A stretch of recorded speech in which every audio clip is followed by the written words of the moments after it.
안녕하세요. 2025년 1월 20일 월요일입니다. 오늘이 절기상으로는 대안이네요. 그런데 춥지 않아서 다행입니다. 여러가지 정치적으로도 이렇게 어려운 상황에서 날씨까지 춥다면 굉장히 더 힘들고 어려울 텐데 다행히 날씨가 춥지 않아서 우리가 하루하루 살아가는 데 있어서 그나마 덜 어렵지 않을까 이렇게 생각이 듭니다.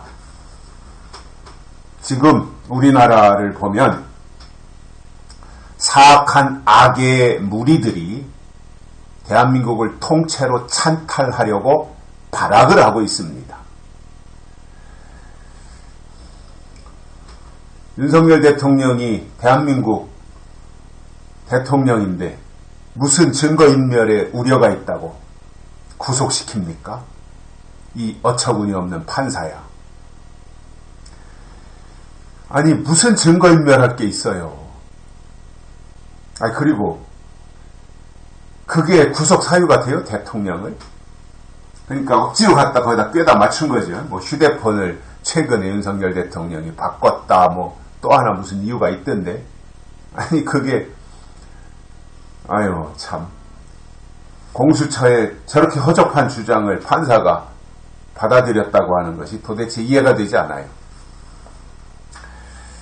그리고 이거 분명하게 지금 대한민국에서는 진영 전쟁, 이 자유민주주의 체제를 계속해서 수호하고 갈 것이냐 아니면 중국식 사회주의로 갈 것이냐, 이 체제 싸움이 지금 치열하게 이루어지는데 그 앞제비로 사용되는 것이 공수처이고 그리고 서부지법이고 그리고 MBC를 비롯한 좌파 언론들, 노조 언론들이 여기에서 부역하고 있습니다. 요즘 이렇게 보면 이제 그 우파와 좌파의 그 아스팔트 집회, 야외 집회를 보면 그전에는 집회나 시위가 좌파들의 전유물처럼 생각이 들었잖아요. 먼저 박근혜 대통령 탄핵 때까지만 해도. 그리고 우파는 그냥 뭐 우파의 가치나 지키고 이렇게 그냥 가만히 관망만 하고 있는 모습이었다면 박근혜 대통령 탄핵 이후로 시위 문화가 바뀌어서 오히려 지금은 보수가 더 아스팔트 광장으로 나가는 이러한 상황이 되었고요. 그러다 보니까 집회 모임에 있어서도 좌파가 보수를 따라오지 못해요. 그러다 보니 이제 그 언론에서 그것을 애써 축소시키고 우파의 광장 집회를 숫자를 축소시키고 또 이 좌파 쪽은 확대시키고 이런 식으로 조작하고 있잖아요. 그래서 이 민주당이나 이 좌파들의 입장에서는 자기들이 가만히 있어도 방송에서 알아서 다 교통정리 해주니까 좌파들 입장에서는 MBC를 끼고 가지 않을 이유가 없죠. 방송을 같이 가야죠. SBS라든가 JTBC라든가 뭐 이런 방송이 굉장히 고맙겠죠. 민주당의 입장에서는. 왜냐하면 거리로 나가지 않아도 방송에서 알아서 다 정리해 주니까 말이죠. 그리고 거기에 이제 조선일보, 중앙일보, 동아일보까지 합세하는 모양새를 보이고 있어서 이 사람들이 윤석열 대통령 탄핵을 시키기 위해서 앞장서고 있는 것이 아닌가, 그런 의혹까지도 제기되고 있는 상황이에요. 참 보수의 입장에서는 굉장히 안타깝고 씁쓸하고 또 이 현실이 참담하기도 하죠. 뭔가 대형 집회가 이루어졌으면 판사들이 쫄아가지고 그 위세에 눌려서 사실 판단, 법리 판단을 해줘야 되는데 이렇게 대단히 집회가 이루어지는데도 불구하고 판사들은 아랑곳하지 않고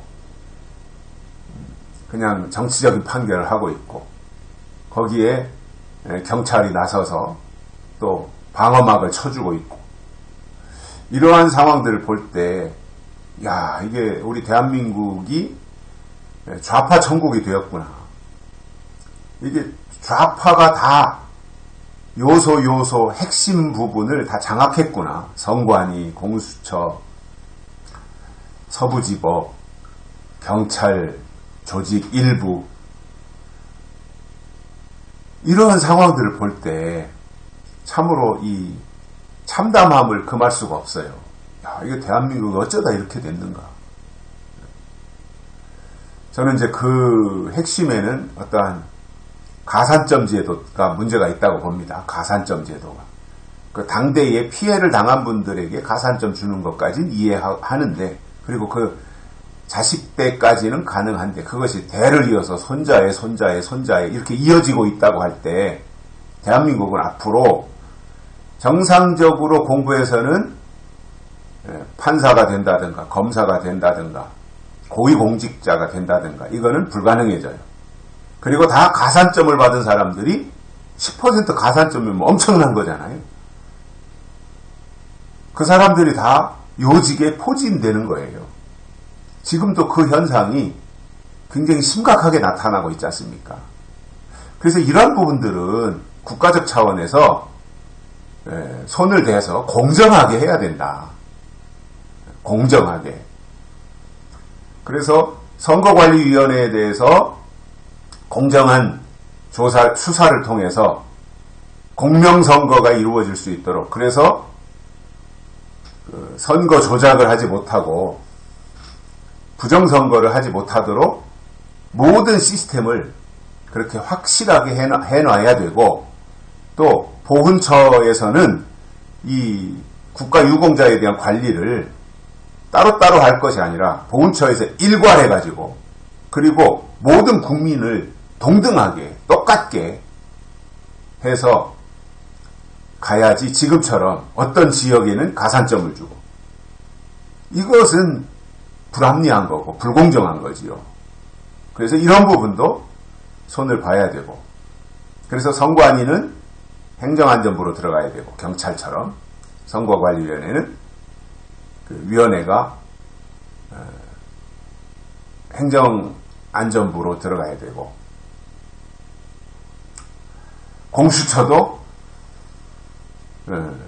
어떠한 그 기관의 하부 조직으로 들어가야 되는 것이 맞을 것 같고요. 아니면 해체해야 돼. 공수처는 뭐 옥상옥이잖아요. 검찰이 있는데 공수처가 뭐가 필요해요. 검찰에서 하면 되죠. 그러니까 공수처는 해체해야 되고, 또 헌법재판소도 이렇게 보면 다분히 정치적 판결을 하고 있잖아요. 헌법에 옳으냐 그르냐를 판결해줘야 되는 것이 헌법재판소인데 정치적 판단을 하잖아요. 문제가 있는 거죠. 그렇다면 헌법재판소의 판결이 지금은 단심제잖아요. 헌재에서 결정하면 그게 확정되는 거잖아요. 이것도 문제가 있어요. 그래서 헌법재판소에서 판결이 나온 것을 대법원에서 그것을 다시 심리하도록 2심제로 하는 것이 맞다. 헌재에다가 저렇게 특혜를 주는 그 모든 권한이 다 헌재가 가지고 있는 것, 그 모양도 문제가 있다라고 보고요. 그래서 선거관리위원회는 행안부로 들어가고, 헌법재판소는 대법원 밑으로 들어가고, 그래서 뭔가 통제가 필요한 기관이에요. 그렇지 않으면 지들 마음대로 하고 말이죠. 헌법기관 있네 해가지고. 그렇게 하면 안 된다. 뭔가 이 통제가 가능해야 된다라는 생각을 가지게 됩니다. 그래서 이번 계엄령 사태 이후로 벌어지고 있는 이 현재 상황을 볼 때 윤석열 대통령이 계엄령을 선포하고 난 이후로 누가 친중좌파, 종북좌파인가 이게 고스란히 다 드러났잖아요. 검찰 내에, 경찰 내에, 공수처 내에, 법원 내에 누가 좌파냐 이게 다 드러났잖아요. 그러니까 좌파들이 지금 발악을 하는 거예요. 자기네들의 정체가 다 폭로됐고 이대로 있다가는 자기네들이 다 법적인 판결을 받고 구속될 수 있잖아요. 자기네들이. 아니, 종북좌파고 친중좌파면은 대한민국에서 어떻게 정상적으로 살 수 있겠어요? 다 그들을 처단해야죠. 법적으로.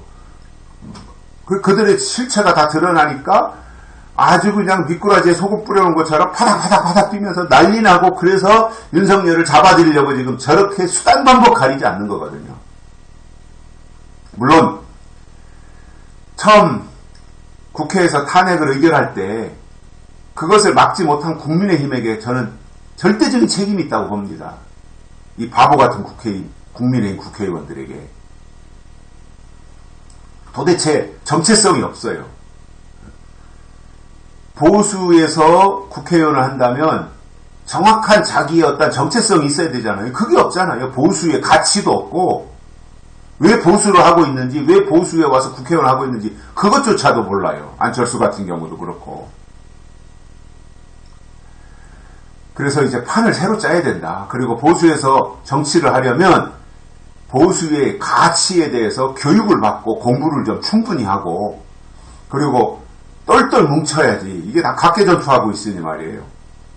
이게 어떻게 결집이 되겠습니까? 그나마 윤석열 대통령이 지금 사법적으로 탄압을 받고 핍박을 받고 있는 이 모습으로 나타나다 보니까 공정의 가치를 가지고 있는 젊은 20대, 30대가 그것을 보고 울분을 못 참고 뛰쳐나와서 지금 윤석열 대통령을 살려야 된다라고 하는 집회에 오히려 앞장서서 오히려 2030이 더 많이 나오는 이런 상황이 됐잖아요. 저는 이것이 윤석열 대통령이 뭔가 새로운 문화를 만들었다고 봐요. 2030을 보수화시킨 거예요. 왜냐하면 그 사람들은 보수 진보의 가치도 없이 어떤 공정과 상식 이것을 중요하게 생각하는 계층이잖아요. 2030이. 그런데 이번에 계엄 사태 이후로 민주당이 하는 작태를 보니까 뭐 뻔뜻하면 다 탄핵시켜버리고 장관이고 뭐 검사고 감사원장이고 대통령까지 탄핵시키고 하는 이런 모습을 보면서 이거는 법과 상식에 맞지 않다라는 것을 스스로 그 사람들이 생각을 한 거죠. 그래서 거리로 뛰쳐나와서 집회를 하고 있는 거잖아요. 이러한 모습들을 볼 때 윤석열 대통령이 2030을 보수화시켜놨다. 이것을 좀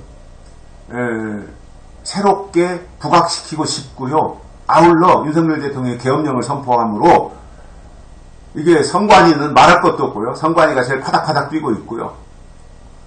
그리고 부정선거에 대해서 그동안에는 누가 말도 못하게 하고 막 하던 놈들이 중국인 뭐 99명 얘기가 나오고 그 사람들이 뭐 교육을 받았고 선거에 관여했고 이런 얘기가 나오는데도 지금 반박을 못하고 있잖아요. 왜냐하면 증거가 있으니까. 그러니까 이번 기회에 선관위 박살내고요. 행정안전부 밑으로 들어가도록 만들어놔야 됩니다. 그렇지 않고는요, 계속 부정선거하면은 국민이 투표하고 당선은 선관위가 시키는 꼴이 되잖아요. 그러니까 저 국회의원들도 그렇고 뭐 60몇 명이 부정선거로 이번에 당선됐다고 얘기가 돌더라고요. 저도 유튜브 보니까.